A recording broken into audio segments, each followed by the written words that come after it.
Hi, I'm Chris Reykdal, Superintendent of Public Schools for the awesome state of Washington. There's a lot of mythology around test scores in our state. A lot of people using them to make justifications for investment, a lot of people using them to make justifications to cut public ed.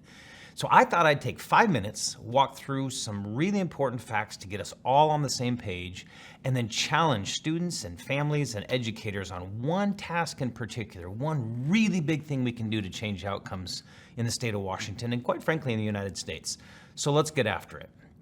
There's this thing called the PISA exam. It's an international test. All we need to focus on is reading, math, and science when we look at this. We really want to understand how our students are performing relative to the world. And as you can see, when it comes to reading and math, the entire globe is down for the last 15 or 20 years. Reading and math scores across the world are down. We know a lot of why this happens. The advent of social media, the number of distractions that kids have. Heck, there's research out now that says students in America spend 6.5 to 7 hours a day on screen time. That's at home. So they're getting more time in front of screens than their teachers. And we won't overcome that challenge all at once, but it's important to know where we are relatively speaking. So how is the US and Washington State performing? And as you can see, when it comes to reading, the United States is one of the best in the world. Top 6, top 8, generally it bounces around a little bit. But as you can see in math in the middle block there, not as well. It's a real weakness for the United States. We've only ever been about middle of the pack when it comes to countries that we compete with economically. Again, in science, we outpace the world. So we really want to focus on math when the time is right, because the time is now. Let's start with 4th grade reading just to set the stage here again. There's an assessment called the National Assessment of Educational Progress. It's the nation's report card. You've probably heard about this. Our students take it every 2 years. We give it to them in 4th grade and 8th grade. And despite all the rhetoric out there and all of the folks who want to tear down public ed at times, there are only 5 states in the US that are statistically outperforming Washington State's young readers, our 4th grade readers. Only 5 states. That doesn't mean we're ranked 6th. Here you can see Washington's right there in the national average with everybody else. And in an ideal world, this entire map would be blue. We would all be at the same place because 4th grade reading should be 4th grade reading everywhere, and we would all be performing higher. It also means that Washington is statistically outperforming 11 states. So let's be really clear. There's only a handful of states that are actually outperforming us. We're right there with everybody else, and then there are several states that are well behind everybody, statistically speaking. We can do the same thing in 8th grade. There are only 4 states outperforming us by 8th grade reading. In fact, we get a little stronger.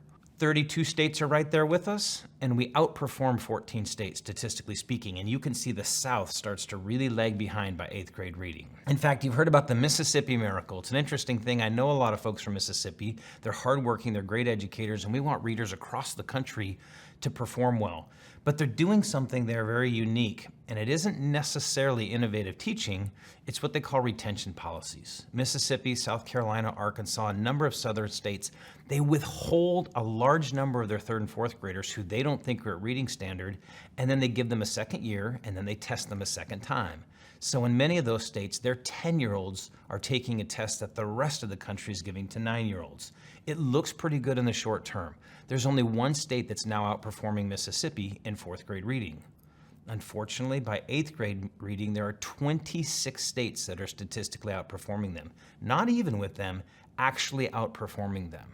So when you hear people say, Mississippi's passed us or Alabama, no disrespect to those states. They have great leaders, they're working hard. But don't fall into the trap of believing that Washington students are behind them. They're not. We're not.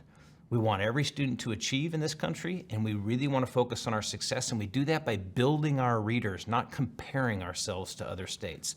Let's keep pushing hard for Washington kids. So if the United States is somewhere between 6th and 8th in reading around the world, and Washington State's outperforming the national average, you can see there's a lot of kudos to be given to parents and students and educators for more than 20 years as we focused on literacy. And we're not going to let go of that. There's still more work to be done. There are still gaps to be closed. But let's talk about math, because it continues to be a big challenge for us. In 4th grade math, things look good. There are only 4 states statistically outperforming Washington State. Same thing in 4th grade here. These are the states that we're basically hanging with. We're outperforming 11 states is all in 4th grade math, but strong. Here's the challenge. 8th grade. So 4 years later when we assess those students where there were only 4 states outperforming us, By 8th grade, there are now 14 states. And you can see they're in the Midwest. They tend to be very homogeneous states. They have student body populations that don't have nearly as much economic disparity, but it tells you something powerful about math here. In our more diverse states in the South and the West and the Northeast, the gaps grow bigger based on historic biases and historic assumptions we make about who can and who cannot do math. So we have work to do. Here's a trend line on something that we look at over time, which is the raw scores. Again, it changes based on the cohort of student, but you can see the top line is Washington State. We've always outpaced the country. We still do a little, but you can see that our decline is met by less decline than the United States. They've just about caught us, so we have serious work to do, Washingtonians. We want to get to that place where there are very few, if any, states statistically outperforming us. We're strong in that statistic when it comes to 4th grade reading, 8th grade reading, and 4th grade math. But by 8th grade math, something's happening. And again, there are too many states outperforming us. Not that we want it to be a competition, but we do want to acknowledge where we're losing some ground. Again, this is a sampled test, so every 2 years it can vary a little, but this has been a 2-year, 4-year, and 6-year trend that is unmistakable. So we're going to lean into mathematics in the state in all the ways that we can. Our students deserve it, our economy needs it, and it's going to make our students very competitive in the world.